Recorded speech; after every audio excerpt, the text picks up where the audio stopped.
What does anybody think about the last book or chapter of this poem? Because there's a fairly substantive scholarly tradition of people saying, once he gets back with Penelope, that's it. He's home. That was the goal. He reaches it. What do you need after that? That whole last bit must have been an add-on, sort of like a sequel that doesn't really live up to the earlier parts and just feels like it's tacked on at the end. What's going on in that last chapter? What happens on that explicit literal level? What happens? I know it's a lot to take in. The suitors are in Hades, right? And are they talking with Agamemnon and Achilles on how they died? Yeah. And then I'm forgetting what happens afterwards. I think I'm not too sure if is he with his dad, or is that book 23, or he's having lunch with Laertes. He goes to meet his father in book 24, I think. Yeah. They have lunch. I think some of the fathers of the suitors are there. Yeah. Very good. The fathers of the suitors, many of whom are fellow nobility, lower nobility of Ithaca. Again, lower nobility of Ithaca, you're essentially a town councilman in Toledo, Ohio. I don't mean to bust on Toledo, Ohio. I'm sure it's a lovely place. But they are mad that their sons were all massacred. I think that's a normal human reaction. Doesn't really matter at a certain point. All right, my son was kind of a jackass, but did he deserve to die like that? Yeah, he was laying around eating your food and drinking your wine, but that's kind of the way, Penelope allowed it to happen, and that's just the way society is. Did they have to die?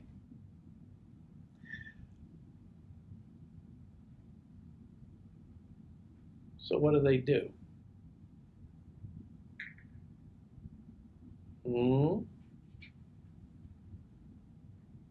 They assemble an army, I think, so a small army, and then they try to track down Odysseus.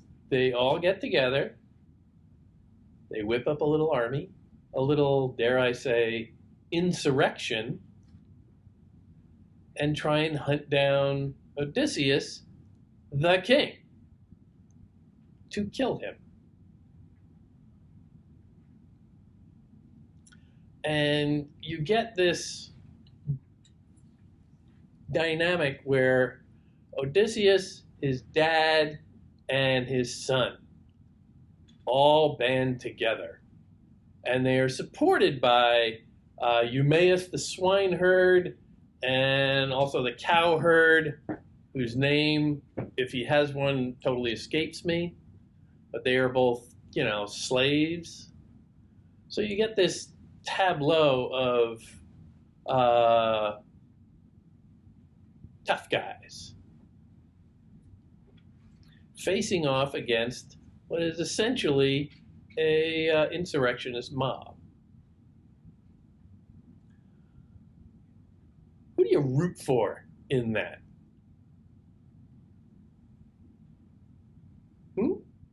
Honest question. Not who the poem wants you to root for. Who do you root for in that?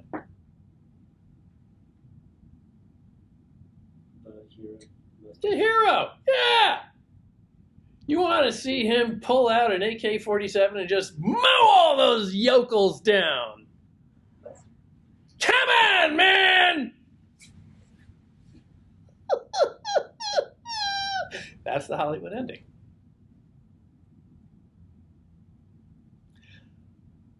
I would say the poem is sort of leaning that way. But the fact that we are told a few things, we are told their names. We're told that they are the fathers of the fallen suitors. We're given human beings, not just, mindless deckhands who get sucked up by Scylla. So I think we're kind of meant to, all right, they're human beings. And they are bereaved and angry fathers who, they have a point. Did they really deserve to die? I think you can make a pretty good case that Odysseus went a little overboard with the massacre. Did they all need to die?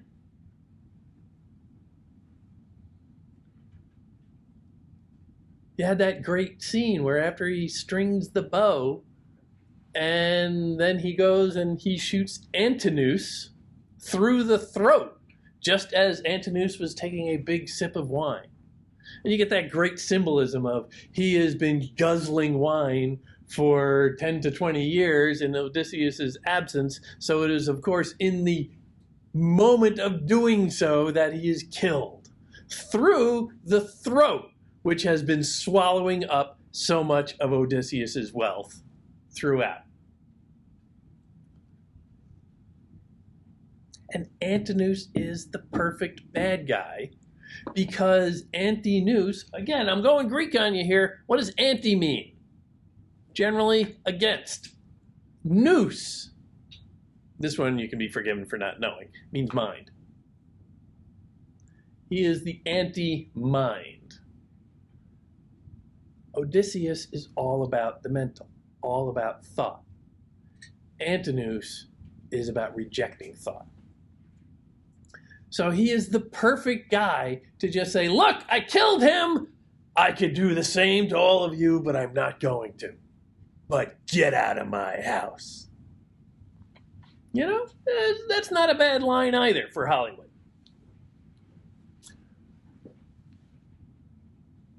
But he doesn't stop there. And it's a bloodbath.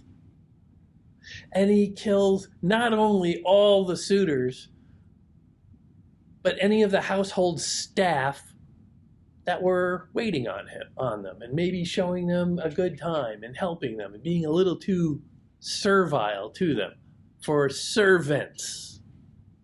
And that extends, of course, also to the girls, the house girls, as they are sometimes called, the maids. One of the things that Emily Wilson does very well here is she doesn't necessarily always refer to them as the household servants. They're slaves. And that sort of takes the individual free will out of it. So when we're told that some of them have been sleeping with the suitors, the slaves get to turn away that? That's not an exercise of free will. Slaves don't have free will. They can't. That's what makes them slaves. So I guess that's kind of rape, right? But because they were raped by the suitors, they are all slaughtered by Odysseus in a kind of grotesque way. They're all lined up after they are made to basically squeegee the blood out of the Great Hall. They are made to get in a line where they're all strung together with a cable around their necks, and then the cable is tightened so that they are lifted off the ground. And you get that great image of, well, that horrifying image of their feet twisted or twitched a little, but not for long, I think is the line Emily Wilson uses, which is just brutal. Odysseus, who has been running from his violent instinct throughout this journey, is here giving free rein to his most horrific instincts for violence. So when those villagers come at him as a kind of lynch mob, and he's standing up there on the top of this hill with his father and his son, they are the patriarchy. They are the aristocracy. They are the ruling class. You can put this in any number of different ways, but they are standing united against the common folk, the lesser people charging at them. And they're ready to kill them all and unleash more violence. The fathers were mad at Odysseus because of what he had done to their sons. Odysseus was mad at the sons for what they had done to him. What do you think killing the fathers is going to do to the next generation in their relationship with Odysseus? Cycles of retributive, tribal violence, the sign of barbaric, ancient civilizations around the globe. So what happens? Does it end in a bloodbath? Beginnings and endings. How does this poem end? I think that basically makes him forget. Athena comes down. Athena, she's always jumping into the middle of things. She starts the action of this poem, and here she is ending the action of this poem by saying what?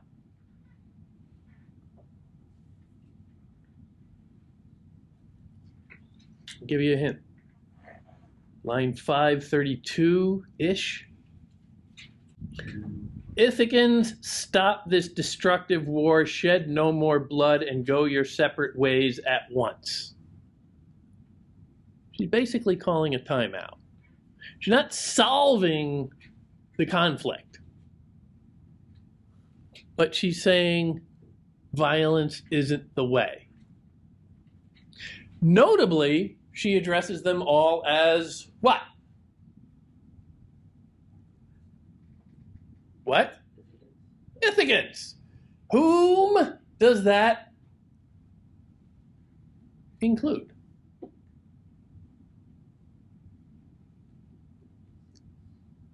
Everybody at the bottom of the hill charging up, and everybody at the top of the hill, meaning Odysseus and his family and his stalwarts. They are all united with the identity of being Ithacans. They all have to stop the violence. Her voice made them with pale green fear, and struck them with pale green fear and made them drop their weapons. They were desperate to save their lives, and then they turned back towards the city. The they in this is always the insurrectionists. But then, unwavering, Odysseus let out a dreadful roar, then crouched and swooped upon them just like an eagle flying from above. Just like an eagle flying from above. Soaring above the common man. Soaring above earth as a hero. Ready to pounce and slaughter the retreating army of the lower aristocracy, giving vent to his violent impulses learned in wartime. But then what happens again? Zeus stops it. Zeus! Athena did not do it. You had to go stronger. Again, a little patriarchy here. Athena put the kibosh on that first bit of violence, but now to be really effective, Zeus has to step in to finish the job. And what does he say? Well, he doesn't say anything. He does it with a lightning bolt. Images sometimes speak louder than words. That gets everybody's attention. It stops Odysseus cold. Athena looked at him, Odysseus, with steely eyes and said, Odysseus, you are adaptable. You always find solutions. Stop this war, or Zeus will be enraged at you. Odysseus has to adapt to life in peacetime, where you cannot just slaughter a group who is making life uncomfortable for you, who is opposing you. Oh, you have a complaint about the way I do things here? I'm the king and you have opinions about that? Okay, I'm going to slaughter you. That is not a constructive way for a kingdom to be run. That is not civilization, that is not society, that is barbarism, where a tyrant can rule.